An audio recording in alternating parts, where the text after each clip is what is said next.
You know, I've been thinking about this, Sean, how all this came to be and the targeting of the president of the United States and before he was president, the candidate. And I thought, you know what? We have seen something like this before if you look at history, which is one of the reasons I wrote this book. You know, Franklin Roosevelt used the IRS against his political opponents. He went after Andrew Mellon, who'd been the Treasury Secretary under Coolidge, and tried to destroy him. Mellon had never done anything wrong. He paid all his taxes, and he wasn't even happy that they got him on some penalty. He wanted Mellon in prison. He unleashed the IRS against Huey Long, who he considered a very dangerous opponent, who had been the governor of Louisiana, then the senator of Louisiana, and he told his Treasury Secretary Morgenthau to tell the IRS to go after him. They went after him, and they almost got him, except he was assassinated, so that's how that ended. When you look at the administration of John Kennedy, which we're apparently not allowed to look at, it's called Camelot, he used the Internal Revenue Service and he used the FBI against his political opponents. And nobody knew that better than Ben Bradley, who would become the top dog at the Washington Post, but then was working at Newsweek, because JFK shared IRS information on his opponents with Ben Bradley, laughed about how much they had or hadn't paid in taxes. He shared FBI files with Ben Bradley. Ben Bradley never reported any of that. If you look at Lyndon Johnson did the same thing. You know, Kennedy put taps on Martin Luther King's phones. They knew all about Martin Luther King's life. Lyndon Johnson continued that. Lyndon Johnson had the FBI surveil the Democrat convention at Atlantic City because he was concerned about his own opponents within his own party. He also had the IRS go after his opponents, and he also had access to FBI files, which he used. Lyndon Johnson tapped the phones of Hubert Humphrey, his own vice president, when he was running for president, because he wanted to know what he was saying about the Vietnam War. He tapped the phones of his political opponent, Barry Goldwater. He knew what Goldwater was planning because they had his headquarters bugged, so they knew what was going on there too. And I'll tell you what's interesting about all this, Sean. The media didn't give a damn. You talk about abuse of power. These were abuses of power. Now I want to bring it to present day.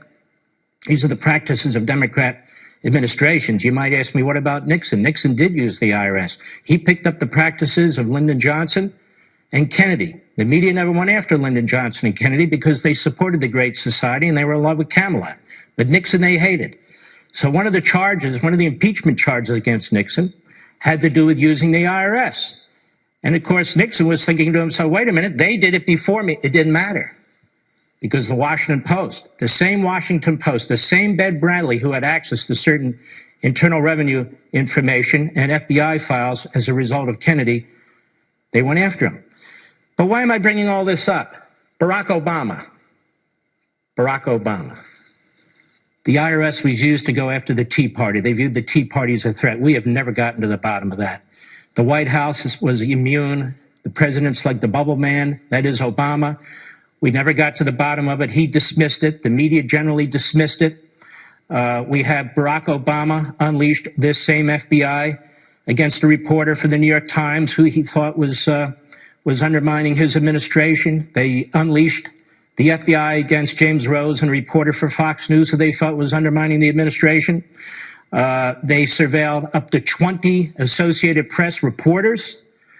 We had never seen anything like this in modern history, the way Obama treated the press. But the press didn't really care, did they? Because Obama was fundamentally transforming America. And that's pretty much what they wanted. CNN and MSNBC and the New York Times and the Washington Post, they want the fundamental transformation of America.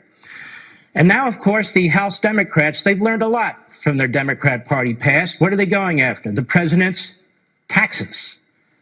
Taxes. They want the president's taxes, the way FDR went after Mellon's taxes and Huey Long's taxes, and the way that John Kennedy went after the tax returns of political organizations he opposed, or the way that Lyndon Johnson went after the tax returns of politicians he disagreed with.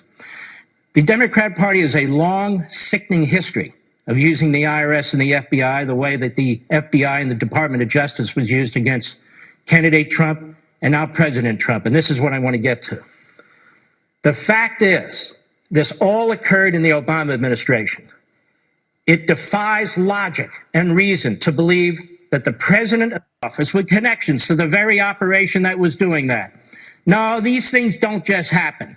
And now we have the Democrat Party doing everything it can to make sure there's no focus on the corruption and the scandal. That is the real corruption and scandal of what took place. The fact of the matter is, Donald Trump is the victim. He's not the perpetrator. Look how smooth these guys think they are. Look how clever these guys think they are. They abuse the law. They undermine the Constitution. They abuse the FBI. They abuse the unmasking system. At President Obama, he's not investigated. He's not questioned. Hillary Clinton campaign funds part of it. She's not investigated. She's not questioned. The target, the victim, is the one who is investigated. And we should expect this from the media. And I'll tell you why. About, what would it be, 30 years ago, 35 years ago, information came out of the old Soviet Union because, you know, the walls fell down, the gates fell down, and information came out. And there was a reporter in Britain who dug through some of the information. He found something rather incredible. He found evidence, paper, documentary evidence. For those of you who, who like to talk about Mr. Mueller, that's equivalent to DNA. Of Ted Kennedy, through a surrogate, contacting the KGB and the Kremlin to try and figure out how to defeat Ronald Reagan in his re-election effort. This isn't conspiracy stuff. This has been written about, not in the New York Times, not in the Washington Post. It's never been discussed on MSNBC or CNN. No, but others, professors, reporters overseas. The document, it's a memo. It exists. It's available for anyone to see. Ted Kennedy, who sought to be the Democrat nominee and lost to Carter and then was thinking about running again, he had contacted through back channels the Soviet government. And they were trying to figure out, Kennedy and his people, how to defeat Ronald Reagan, who was enormously popular. And Kennedy gave them some ideas that some of their apparatchiks should come to the United States and go on TV, show that they're real human beings, and on and on and on. Now, what did the press do with that? Nothing. We have real collusion there. The lion of the Senate. The lion of the Senate, the man who they really wanted on the left and in the media to be president of the United States, had been colluding with communist Soviet apparatchiks, the head of the KGB. And nothing. There wasn't a hearing in Congress, certainly no special counsel. There weren't special reports on CNN or MSNBC or anywhere else. And I'll tell you another story that you might laugh at for the audience. I'll give you a little bit of history. The left, the progressives, they love Alexander Hamilton, don't they? They even made a big play, Hamilton. And all the liberals and Democrats go to watch Hamilton. And they went to Puerto Rico to watch Hamilton. And they go to Broadway to watch Hamilton. And the tickets cost a fortune. And they love Hamilton. Okay, fine. Well, I want to tell them something. It may upset them enormously. When George Washington was president, two of his cabinet members, Hamilton was his Treasury Secretary, Thomas Jefferson was his Secretary of State. War broke out between Britain and France. The party of Jefferson favored France. The party of Hamilton favored Britain. There weren't really formal parties back then, but they became so. Well, what happened? The president, George Washington, wanted to remain neutral. He told his cabinet, we're neutral. We're not getting involved in this. This is a loser. Hamilton goes behind Washington's back, really serves in many respects as a spy for the British, to inform the British on what the President of the United States was thinking, on his diplomatic plans. He undermined the Secretary of State, Thomas Jefferson, who decided to resign. He was so furious about it. And now they have a play for Alexander Hamilton. So let me predict here, maybe we'll get a play one day for Donald Trump because he never did commit collusion. If they're going to give one to Hamilton, they might as well give one to Trump.